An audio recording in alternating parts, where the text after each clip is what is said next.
Este es un mensaje del pastor John MacArthur, traducido y predicado en español para el mundo de habla hispana. Vamos a comenzar un estudio en la Palabra de Dios en esta noche en Mateo capítulo 5 y quiero hablarle del tema de la clave de la felicidad, el único camino a la felicidad. Mateo capítulo 5. Al llegar a Mateo 5 llegamos a un pasaje conocido de las Escrituras llamado las Bienaventuranzas. Notará usted, comenzando en el versículo 3, la palabra bienaventurados es usada hasta el versículo 11. Estas son las bienaventuranzas, estas son las afirmaciones de bendición. Y quiero comenzar en esta noche simplemente al darle una especie de panorama, y después, comenzando el próximo día del Señor, veremos con mayor detalle a cada una de estas bienaventuranzas. Pero necesitamos tener el panorama de todo esto conforme se presenta frente a nosotros. Y para comenzar, reconocemos el hecho de que Jesús está comprometido con proveer la felicidad verdadera. Eso realmente es el punto aquí.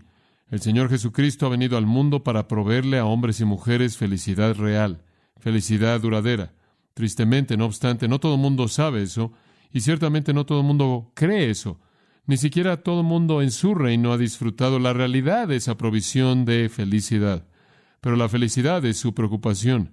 Es la preocupación de Dios, es la preocupación de Cristo. Y eso se vuelve muy evidente a partir del hecho de que aquí tenemos en Mateo capítulo 5 el primer sermón registrado de Jesús en el Nuevo Testamento, el primer sermón que tenemos registrado, y es un sermón que comienza con el asunto de la felicidad. ¿Por qué digo eso? Porque la palabra bienaventurado significa eso. Hay 9 bienaventuranzas comenzando en el versículo 3 y llegando hasta los versículos de apertura de este gran capítulo. La palabra bienaventurado realmente puede traducirse y con frecuencia en las Escrituras es traducida por la palabra feliz. Y quiero presentarles a usted en los términos más amplios posibles, viéndola desde varios ángulos diferentes. Comencemos explicando el panorama un poco, el escenario un poco, al ver el contexto bíblico. ¿De qué estamos hablando cuando hablamos de bienaventuranza? La palabra griega es makarios y es una palabra conocida, es un adjetivo. Como dije, aparece 9 veces aquí en la introducción al Sermón del Monte, que conocemos como las bienaventuranzas. Pero también aparece en una u otra forma, en una forma cognada, por lo menos 50 veces en el Nuevo Testamento.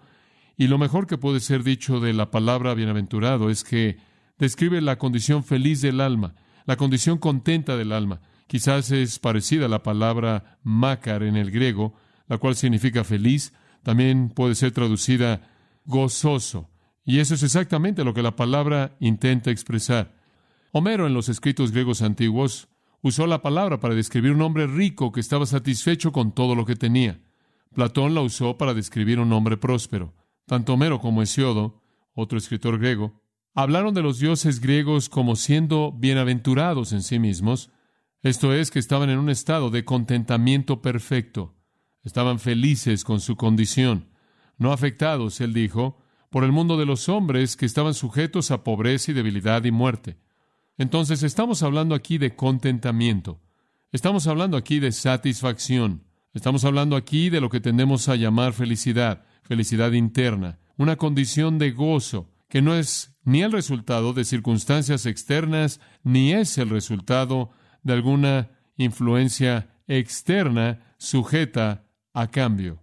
La mayoría de la gente en el mundo experimentan un poco de felicidad cuando tienen emociones internas que son positivas o cuando tienen circunstancias externas que por el momento son positivas, pero ambas cosas son pasajeras. El significado básico del Nuevo Testamento que estamos viendo es un estado continuo de felicidad, un estado de gozo, un estado de bienaventuranza, un estado de bienestar en el que una persona encuentra satisfacción y contentamiento. Ahora, la palabra también indica virtud, está conectada a los creyentes y queremos que esto quede muy claro desde el principio. Es usada para describir a aquellos que son creyentes. No es usada para describir en ningún lugar en las Escrituras a alguien que no es creyente. Entonces, un estado permanente de felicidad, gozo verdadero y contentamiento, satisfacción, le pertenece únicamente a aquellos que conocen a Dios. De hecho, yendo inclusive más allá de eso, es una palabra para describir a Dios mismo. Salmo 68:35 dice, bendito sea Dios. Salmo 72:18, bendito sea Jehová Dios. Salmo 119:12, bendito eres tú, oh Jehová. En 1 Timoteo 1:11, Pablo habla del evangelio glorioso del Dios bendito. Y después, al final de esa epístola, capítulo 6, versículo 15, Él llama a Dios el bienaventurado y solo soberano, el Rey de reyes y Señor de señores, refiriéndose, claro, a Dios en la forma de Jesucristo. Entonces, Dios por naturaleza está feliz, contento, satisfecho, lleno de gozo y bienaventurado. Y aquellos que le pertenecen a Dios comparten ese mismo gozo. Es una palabra entonces usada de Dios, usada de Cristo, escuche con atención, para describir la naturaleza divina. Y debido a que nosotros como creyentes, según 2 de Pedro 1, versículo 4, somos participantes de la naturaleza divina, entonces se nos puede decir que somos bienaventurados. Somos bienaventurados porque poseemos la vida de Dios por su gracia concedida a nosotros en Cristo. Compartimos en el gozo de Dios. Compartimos en el gozo y satisfacción y felicidad que Dios mismo experimenta. Nadie puede conocer la felicidad verdadera si no es un participante de la naturaleza divina. Entonces, todo lo que vamos a aprender aquí en esta porción de las Escrituras es para cristianos, es para aquellos que creen en el Señor Dios, es para aquellos que han venido a Dios mediante la fe en Jesucristo, es para aquellos que han venido a la cruz para obtener perdón por el pecado, para recibir el regalo no solo de la justicia imputada, sino el regalo de una nueva naturaleza, la naturaleza divina, y por lo tanto pueden entrar en la felicidad verdadera y divina. Una vez que una persona llega a conocer a Dios mediante Cristo, entonces viene esta felicidad. Entonces, para comenzar, viéndola en el contexto más amplio posible, Jesús está hablando de virtud interna. Él no está hablando de algo conectado a una emoción momentánea o a un acontecimiento externo sujeto al cambio. Él está hablando de algo que es característico de gente que le pertenece a Dios. Ahora, todo esto es dado en un momento muy crucial por parte de nuestro Señor, conforme Él inicia el amanecer de una nueva época del nuevo pacto, la nueva época. Este es un punto muy importante, claro, en la historia redentora, conforme el Mesías viene a presentar, a introducir el nuevo pacto, a proveer el nuevo pacto, a proveer el sacrificio del nuevo pacto en su muerte y resurrección. La bienaventuranza verdadera, entonces, está en línea con la provisión de este nuevo pacto. El Antiguo Testamento, por ejemplo, es el libro de Adán y su historia, comenzando en Génesis. Adán fue el primer rey en la historia. De acuerdo con Génesis 1:28, se le dio autoridad sobre toda la creación. No obstante, él fracasó como un rey y hundió a la raza entera en un mar de pecado y depravación. Y el Antiguo Testamento comienza, por así decirlo, con pecado y termina con una maldición. El Antiguo Testamento termina con estas palabras, Malaquías 4:6. Pero yo vengo y hiero la tierra con una maldición. El libro acerca de Adán termina con una maldición. El Nuevo Testamento es un libro acerca del nuevo Adán, Jesucristo, y comienza con una bendición. Y esa bendición está conectada al nuevo pacto. El Nuevo Testamento abre con un contraste asombroso, emocionante, conforme conocemos al nuevo rey, un rey que no va a fracasar en la esfera de su gobierno. Y todo es diferente. Y el mensaje es bienaventuranza. El primer Adán fue probado en un huerto hermoso y fracasó. El postrer Adán fue probado en un desierto peligroso y triunfó. El primer Adán fue un ladrón y él fue expulsado del paraíso. El postrer Adán se volvió un ladrón en la cruz y le dijo, hoy estarás conmigo en el paraíso. El libro de las generaciones de Adán termina con una maldición, pero el libro de las generaciones de Jesucristo, la cual es la manera en la que Mateo comienza, termina con una promesa, Apocalipsis 22:3, no habrá más maldición. El Antiguo Testamento dio la ley para mostrarle al hombre su miseria. El Nuevo Testamento da la vida de Cristo para mostrarle al hombre la felicidad verdadera. Entonces Mateo presenta al Rey, quien revierte la tragedia de la caída de Adán y nos hace súbditos de su reino glorioso. Apocalipsis 1:5 y 6 lo expresa de esta manera: al que nos amó y nos lavó de nuestros pecados en su propia sangre y nos ha hecho reyes y sacerdotes para Dios su Padre. Entonces el Nuevo Testamento está centrado en bienaventuranza, está centrado en felicidad, está centrado en satisfacción, está centrado en satisfacción. No obstante, únicamente es para el pueblo del Rey. Esta felicidad está reservada para aquellos que son participantes de la naturaleza divina, quienes comparten la felicidad misma de Dios. Ese es el contexto bíblico general de la palabra bienaventurado. Permítame hablar del contexto en el libro de Mateo mismo. Mateo trata de la llegada del Rey. Conforme el Nuevo Testamento abre, Mateo se concentra en Cristo el Rey habiendo llegado. Y la felicidad real es la preocupación del rey. Él ha venido para traer felicidad. Él ha venido para traer felicidad a los súbditos de su reino, aquellos sobre quienes Él reina. Ese es su propósito, traerles felicidad. Tengo que decir, no obstante, en este punto, que inclusive en medio de esta felicidad hay un retrato paradójico de la miseria. Todas las cualidades que constituyen la vida de felicidad real involucran algo de dolor, involucran algo de miseria, como lo veremos conforme avancemos a lo largo del estudio. Para la mayoría de la gente, no obstante, esto podría no tener sentido. Supongo que el mundo asume que la felicidad verdadera significa la ausencia de miseria y la ausencia de dolor, mientras que los creyentes entienden que la felicidad verdadera se encuentra en medio del dolor, en medio de la miseria. Todo cambió cuando Jesús trajo este tipo de felicidad. Como un escritor lo dijo, es como si Jesús se infiltró en el aparador grande de la vida y cambió todas las etiquetas de precios. Todos los libros de la felicidad no dicen esto, ni lo hicieron en el mundo del día de Jesús. La felicidad es el hombre exitoso, la felicidad es la persona rica, la felicidad es la persona enamorada, la felicidad es el que puede empujar a todo mundo, quitarlos de su camino y llegar a tener lo que Él quiere, cuando Él quiere, en donde Él quiere. La felicidad es adquirir. Pero este no es el plan de Jesús, este no es el patrón de Jesús, este no es el tipo de felicidad que le pertenece a la naturaleza divina. Él no dice felices son los ricos aquí, Él no dice felices son los famosos, Él no dice felices son los nobles, Él no dice felices son los exitosos, Él dice felices son los pobres en espíritu, felices son los que lloran, felices son los mansos, humildes, felices son los hambrientos y sedientos, felices son los misericordiosos, felices son los puros de corazón, felices son los pacificadores, felices son los que son perseguidos, felices son los que son insultados. Es algo paradójico ver este tipo de felicidad. Si usted está buscando el mismo tipo que el mundo diseñó, no está aquí. No está aquí.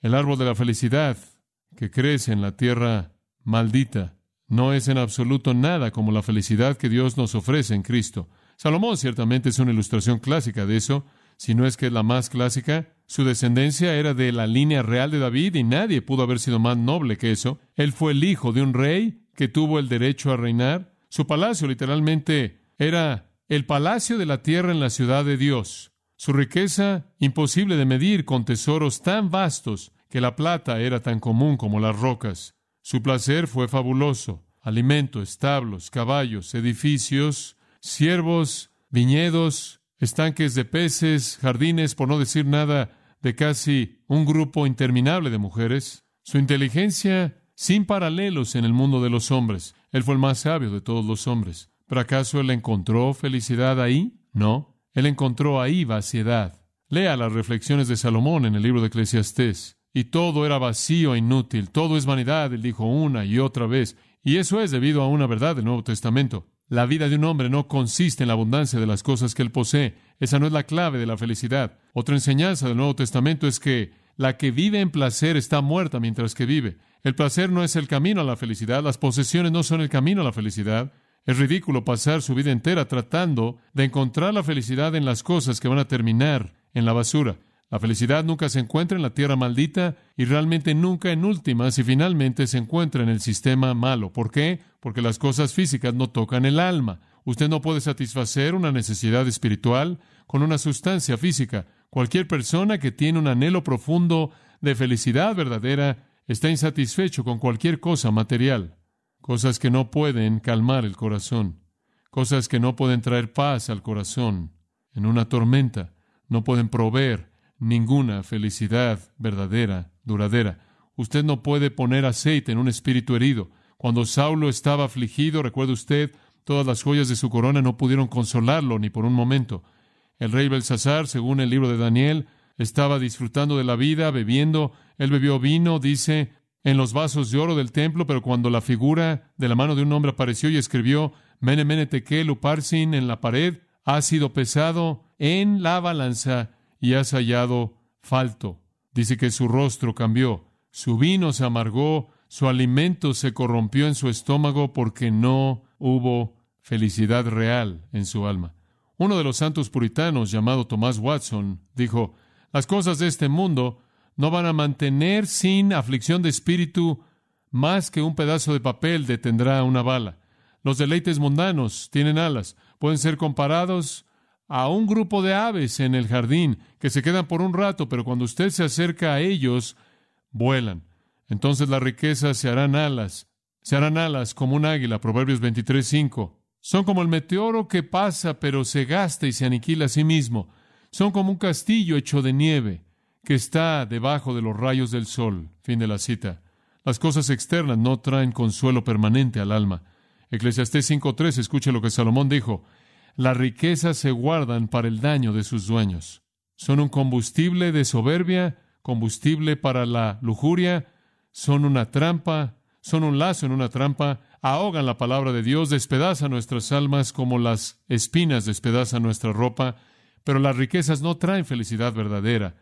Y lo que Dios nos está diciendo mediante las palabras mismas de Jesús en este pasaje es que usted no puede hallar felicidad verdadera en los caminos del mundo, en lo que ellos poseen o en su filosofía. Usted no puede buscar a los vivos entre los muertos.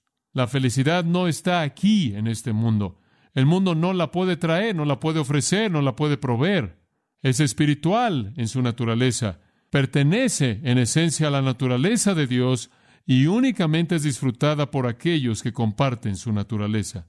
Jesús vino como el Rey para presentar esta verdad tremenda.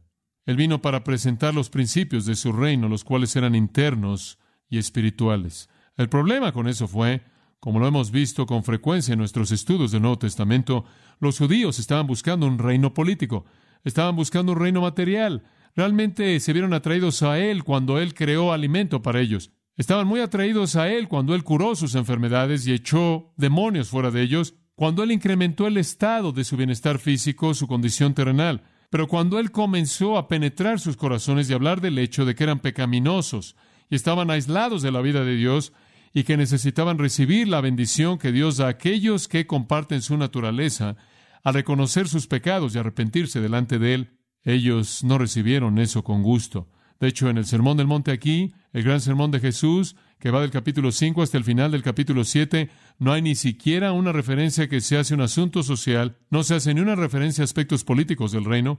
Los judíos estaban tan preocupados por eso, Jesús no. El énfasis está en ser, no en hacer. Está en ser. El énfasis del Sermón del Monte es lo que un hombre es y no lo que un hombre hace, o lo que un hombre tiene o lo que un hombre alcanza. Y todo eso fue verdad a lo largo del ministerio del Rey. Todos estaban queriendo oír acerca de lo que un hombre puede tener y lo que un hombre puede volverse y lo que un hombre puede poseer. Y Jesús únicamente quería hablar de lo que Él es.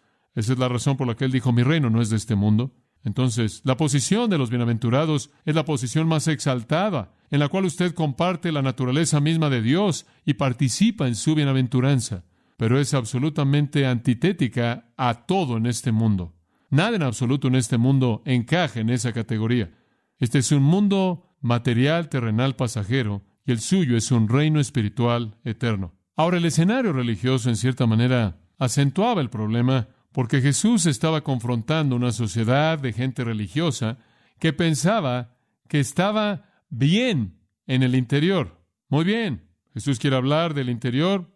Estamos bien en el interior. Habían llegado a la convicción de que estaban viviendo la vida como Dios quería que la vivieran y que las cosas estaban bien con ellos. Ahora, la vida religiosa de Israel era bastante diversa. Supongo que usted podría dividirla en muchos grupos diferentes. Es sorprendente ver que eso está sucediendo en la actualidad. En 1948, cuando Israel se volvió una nación, la gran visión de David Ben-Gurión y otros arquitectos del Estado moderno de Israel fue que existiría este pueblo único, grande, glorioso, y que todos vendrían ahí, todo judío sobre la faz de la tierra encontraría un hogar en Israel, y vendrán de todos lados, vendrán de Rusia, vendrán de Europa Oriental y Europa Occidental, vendrán de Sudamérica, vendrán del continente americano aquí en el hemisferio occidental, vendrán de todos lados del globo a ese lugar, y todos vivirían en armonía y gozo con sus brazos unos sobre otros, en torno al mismo gran amor por su nación, la misma gran devoción nacional y étnica. Y la realidad del asunto es que aquí estamos en 1988 y hay facciones que no se pueden ni contar y están buscando matarse el uno al otro y la nación entera está en caos. Y en cierta manera así fue inclusive en el tiempo de Jesús. Había caos entre el pueblo judío porque estaban divididos en tantos grupos. Los grupos mejor conocidos fueron los fariseos, los saduceos, los esenios y los celotes. Los fariseos, que creían que la felicidad se encontraba en la tradición y el legalismo. Los saduceos, que creían que la felicidad se encontraba en el liberalismo y la filosofía. Los essenos, que creían que la felicidad se encontraba en la negación personal y la separación del mundo. Eran los monjes, vivían en una especie de condiciones mínimas a la orilla del desierto en las cuevas. Los celotes eran los que asesinaban a los romanos cada vez que podían. Algunos de ellos llevaban dagas a donde quiera que iban, y cuando veían a un soldado romano, le cortaban la garganta. Los celotes creían que la felicidad se encontraba en derrocar a Roma. Entonces usted tenía estos grupos diferentes. Los fariseos creyendo que la felicidad se encontraba en el legalismo y la tradición. Los saduceos creyendo que se encontraba en el liberalismo, en siendo liberados de las leyes tradicionales antiguas y en la filosofía. Los essenos creyendo que la felicidad se encontraba mediante la negación personal y la separación del mundo, y entonces vivían en aislamiento como monjes. Y los celotes, que creían que la felicidad se encontraba en derrocar a Roma. Supongo que podríamos decir esto. Para los fariseos la felicidad significaba regresa. Eran la gente de la nostalgia. Querían regresar y aferrarse a las tradiciones. Para los saduceos la felicidad significaba avanza, modernízate, aléjate del pasado, liberalicémonos. Para los celotes la felicidad era sal, aislémonos. Y para los essenos más bien era sal, aislémonos. Para los celotes era ve en contra, rebelémonos, matemos, regresa, adelántate, sal, ve en contra. En toda dirección a la que apuntaban estaban tratando de encontrar felicidad verdadera. Los fariseos, al regresar a la ley y regresar a la tradición, rechazaron el presente y sacrificaron la realidad espiritual para aferrarse al pasado. Mataron a su Mesías para aferrarse al pasado. Los saduceos, al rechazar el pasado y al ir únicamente con el presente y su futuro, ignoraron al Mesías, quien era el cumplimiento de todas las profecías y tipos pasados. Los essenos, en su deseo de vivir de manera santa, les preocupó mucho la geografía, y para ellos la santidad tenía que ver en dónde vivió usted y el estilo de vida que usted vivía, no el corazón. Y los celotes estaban enredados en la violencia y también rechazaron el mensaje de Jesucristo. El punto que estoy tratando de explicar es que habían todos estos diferentes grupos religiosos y todos estaban buscando felicidad en alguna zona y nunca encontrándola, porque no está ahí, no está en la tradición, no está en la filosofía y en el pensamiento moderno, no está en la negación personal y en el aislamiento de la cultura, no está en el derrocamiento político. Y Jesús vino a la situación y dijo, la felicidad es, y dio a todos una dirección nueva para la respuesta al anhelo del corazón del hombre. Él literalmente desmanteló a todos esos grupos. A los fariseos y a los saduceos Él los confrontó regularmente. Los essenos y los celotes no son tanto un problema en el Nuevo Testamento, pero obviamente los essenos desaparecieron en su aislamiento, eventualmente dejaron de existir. Y los celotes quizás fueron en su mayoría matados por los romanos. En el 70 después de Cristo desaparecieron. Jesús trajo un camino totalmente diferente. Él trajo un camino de felicidad que tenía que ver con el corazón y nada más. Con eso veamos el versículo 1 por un momento y veamos cómo comienza esto. Viendo la multitud, subió al monte y sentándose, vinieron a él sus discípulos. Y abriendo su boca les enseñaba, diciendo, bienaventurados, bienaventurados, bienaventurados, bienaventurados, bienaventurados, bienaventurados y demás. Para dominar este sermón, para entender las bienaventuranzas, usted tiene que entender que Jesús estaba diciendo algo diferente de lo que esas personas estaban acostumbradas a oír, e inclusive lo que los discípulos estaban esperando oír. Él estaba hablando de una felicidad interna que solo Dios puede conceder, y Él se la concede a la gente menos probable que la tenga. Aquellos que son pobres, tristes, mansos, hambrientos, sedientos, misericordiosos, puros de corazón y pacificadores, perseguidos e insultados. Y nadie habría preparado una lista como esa y habría dicho, aquí está el camino a la felicidad. Lo único que se necesita es un espíritu en bancarrota, tristeza, humildad, hambre y sed, misericordia, pureza, ser un pacificador, persecución y ser insultado. Ese es el camino a la felicidad real. Pero créame, Jesús fue en contra de la cultura en todo sentido. Dice en el versículo 1 que Él vio a las multitudes. Y él siempre se preocupaba por las multitudes, siempre llenaban su corazón de empatía y un deseo profundo de ayudarlos. Claro que él lloró más adelante en su ministerio, cuando él vio a las multitudes y las vio como ovejas sin pastor. No venían a él sin importar cómo él había tratado de congregarlas. Él se preocupaba por ellas. Cuando tuvieron hambre, las alimentó. Cuando estuvieron enfermos, los sanó. Cuando estuvieron poseídos por demonios, los libró. Se preocupó por ellos.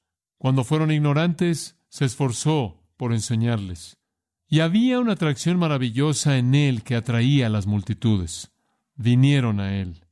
De hecho, observe el final del capítulo 4, versículo 23. Jesús iba por toda Galilea enseñando en sus sinagogas y proclamando el evangelio del reino y sanando todo tipo de enfermedad y todo tipo de aflicción entre el pueblo.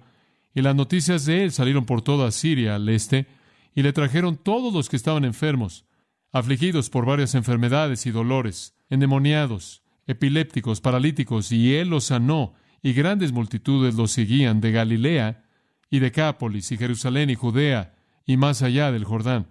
Realmente él estaba acumulando una multitud enorme, de todo tipo de gente, de toda clase de personas. Habían fariseos y publicanos, habían ritualistas y legalistas, junto con rameras y prostitutas, habían eruditos y estaban los analfabetas, estaban los refinados y estaban los degradados, estaban los ricos y los mendigos, estaban los que estaban bien y los que estaban enfermos, habían hombres y mujeres. Él era el que atraía a todo hombre, y él les trajo el mensaje del evangelio del reino, las buenas nuevas de que Dios tenía un reino, y ellos podían entrar en ese reino. Era un reino espiritual, y ellos podían entrar en ese reino. Había un camino a la felicidad verdadera. Había un camino para compartir la naturaleza misma de Dios. Entonces la multitud estaba congregada. Pero en realidad eran una especie de audiencia secundaria, porque dice que él subió al monte. Ese es un monte en algún lugar en la costa norte de Galilea. Hay un lugar tradicional que se cree que fue el lugar donde Jesús dio el sermón del monte. Ese no es el lugar exacto, ciertamente está cercano.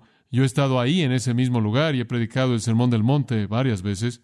Es un lugar hermoso, hermoso, la inclinación del cual está tan elevada por encima del mar de Galilea, que usted ve hacia abajo, así es el lago hermoso que está abajo de usted y ve los campos que lo rodean a usted. Y Jesús estuvo ahí en el monte. Pero dice, y sentándose, esa era la posición de enseñanza que los rabinos siempre adoptaban, se sentaban. Sus discípulos vinieron a él y abriendo su boca, les enseñaba diciendo, y simplemente señalo eso, porque aunque la multitud estaba ahí, los más cercanos a Jesús eran los discípulos, y la multitud únicamente oyó el sermón de una manera secundaria. Probablemente entre más alejados estaban de Jesús, esta cantidad enorme de personas menos lo oían porque Jesús estaba sentado, y él habría estado arriba de ellos y él estaba sentado en esa pendiente del monte, porque al haber estado sentado inclusive, la multitud habría estado abajo de él porque la inclinación es así de severa. Pero entre más distantes estaban,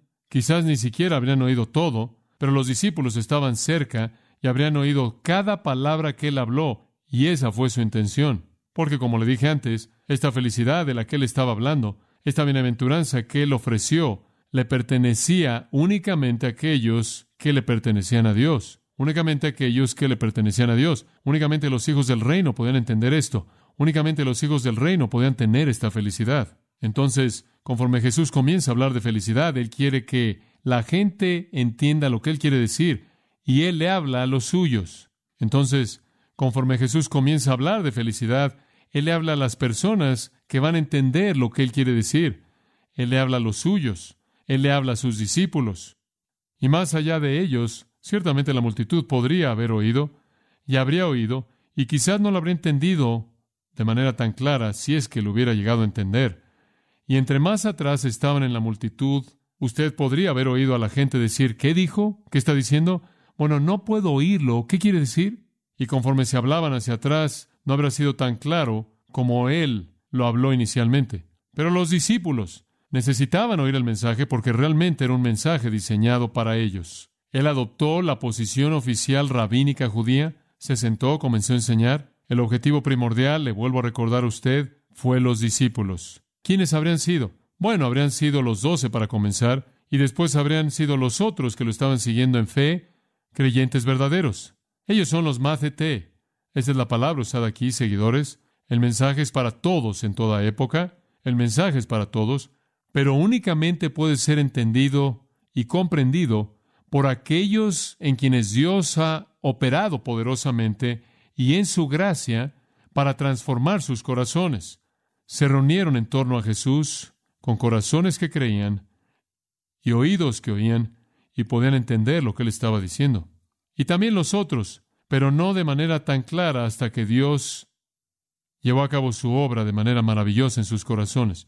Entonces Jesús le habla, y también podían los otros, pero no tan bien hasta que Dios llevó a cabo su obra de manera maravillosa en sus corazones. Entonces Jesús le habla primordialmente a las almas que son leales a su reino, para que ellos entiendan los principios de la felicidad verdadera.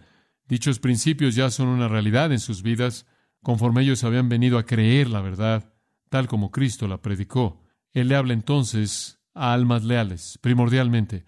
Y este entonces es un mensaje para nosotros que somos creyentes, para recordarnos del mensaje que el Rey predica, para que podamos transmitirlo al resto. Se convertiría entonces en la responsabilidad de los discípulos de ir a esta multitud conforme salieron de Cristo y salieron a predicar. Ellos habrían ido de regreso a esta multitud en donde quiera que estuvieran, y fuera cual fuera la ciudad o lugar, ellos predicarían lo que ellos habrían aprendido de los labios de Jesús.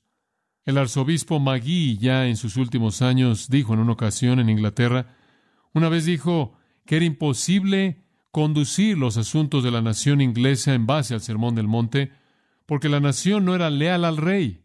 Este gran Sermón del Monte, en Mateo 5 al 7, únicamente se aplica a súbditos leales. Eso es algo interesante, porque si usted en la actualidad de manera típica habla con alguien en el mundo religioso que no es salvo, que no está convertido verdaderamente, pero está en el ambiente religioso, enseñan teología en una universidad o seminario, enseñan la Biblia, es un pastor preparado en términos liberales o lo que sea, pero no conoce al Señor, pero en cierta manera nombra su nombre y están en el mundo cristiano, invariablemente regresan al Sermón del Monte y ciertamente acapan ahí y dicen, bueno, ciertamente el Sermón del Monte lo proclamamos y lo creemos porque es este gran tratado ético. La realidad es que no lo entienden en absoluto. Por no ser súbditos leales al rey, no pueden comprender el manifiesto del rey. La gente ha tratado de aplicar el Sermón del Monte, inclusive las bienaventuranzas, socialmente. Han tratado de aplicar esto en cierta manera externa, de una manera social. Se ha convertido en una especie de evangelio social, pero ese esfuerzo está condenado al fracaso. Y creo que el evangelio social está bastante condenado al fracaso en la actualidad. No está teniendo mucho éxito. Este no es un evangelio social, este no es un mensaje ético. Esto no es algo que está tratando de llamar a la gente a un nivel más elevado de devoción humana. Este es un mensaje que le dice a la gente cómo entrar en el reino de Dios. Y le recuerda a los discípulos de la actitud que ellos tuvieron cuando vinieron a esta felicidad, y ese es el mensaje que deben predicar. Él dice, debes decirle a la gente que si quiere ser feliz, tiene que ser pobre en espíritu. Si quiere ser feliz, tiene que llorar. Si quieren ser felices, tienen que ser mansos o humildes. Si quieren ser felices, deben tener hambre y sed. Si quieren ser felices, deben ser misericordiosos, puros de corazón, pacificadores. Tienen que sufrir persecución e insulto. Extraño, pero algunos evangélicos han tomado el Sermón del Monte y se han objetado a él porque dicen, es demasiado difícil, dicen, usted sabe, Mateo 5:48, Jesús dice, sed pues vosotros perfectos como vuestro Padre que está en los cielos es perfecto. Y ni siquiera les gustan las bienaventuranzas. Hay muchos evangélicos, pensamos que las bienaventuranzas son demasiado difíciles porque se oye como si quieres entrar al reino, tienes que pasar por todos estos tipos de actitudes para recibir la bendición de Dios que trae esta felicidad verdadera. Y no nos gusta eso porque el ser salvo no debe ser difícil, no debe ser una experiencia tan molesta como esta, no debe haber una evaluación del alma como esta, no debe haber una pobreza de espíritu y un lloro y mansedumbre y tener hambre y sed de justicia y todo eso. Eso se oye como obras presalvación y venir a Cristo debe ser algo fácil cuando usted únicamente recibe el regalo. Y entonces hay evangélicos que dicen, bueno, ni siquiera pensamos que el Sermón del Monte se aplica a nosotros en la actualidad. Simplemente lo vamos a tomar y lo vamos a empujar al reino milenario y vamos a aplicarlo en el reino milenario.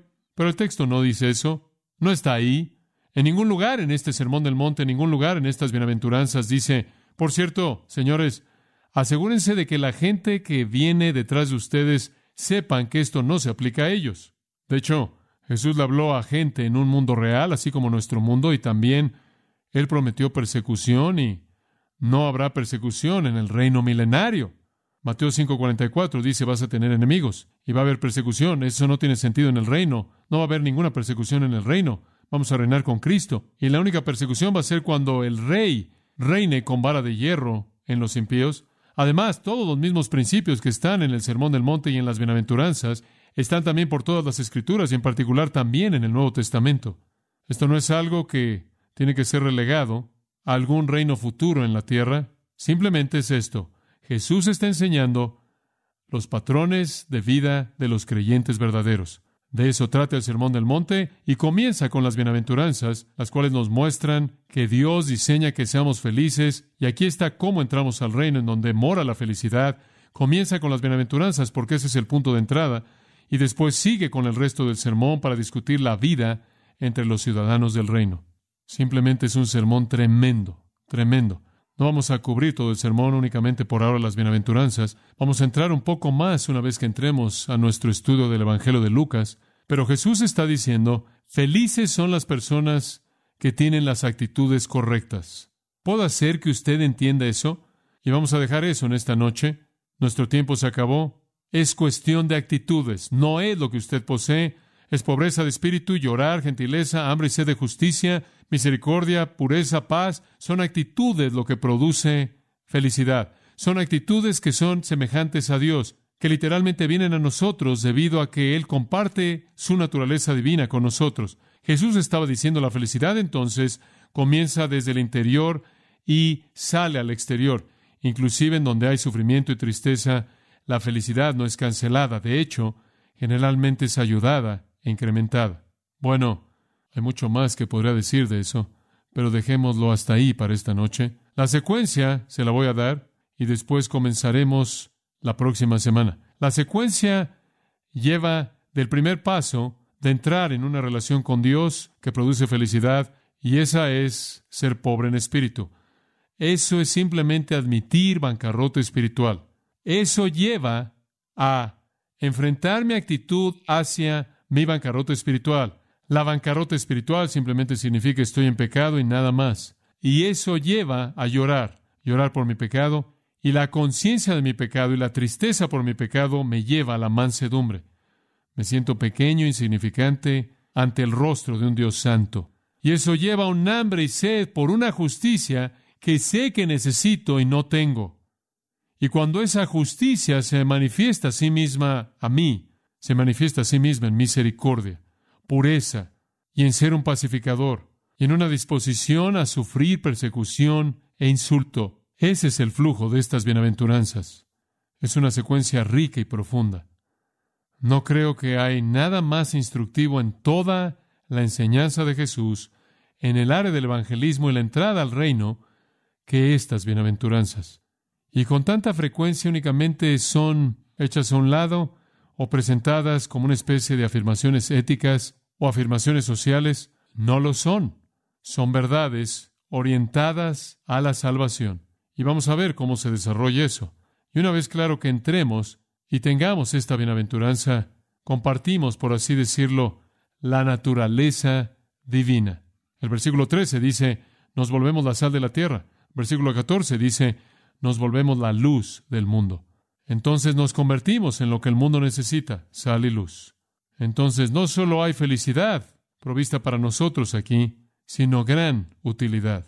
Es el estándar de Dios para vivir en su reino, para que podamos ser felices y para que otros puedan ser influenciados para la gloria de Dios y su salvación conforme vivimos como sal y luz. Bueno, ese es el panorama general. La semana próxima comenzaremos con la bienaventuranza número 1. Bienaventurados los pobres en espíritu, porque de ellos es el reino de los cielos. Padre nuestro, de nuevo, el día de hoy ha sido un día rico y maravilloso, y te agradecemos tanto por él.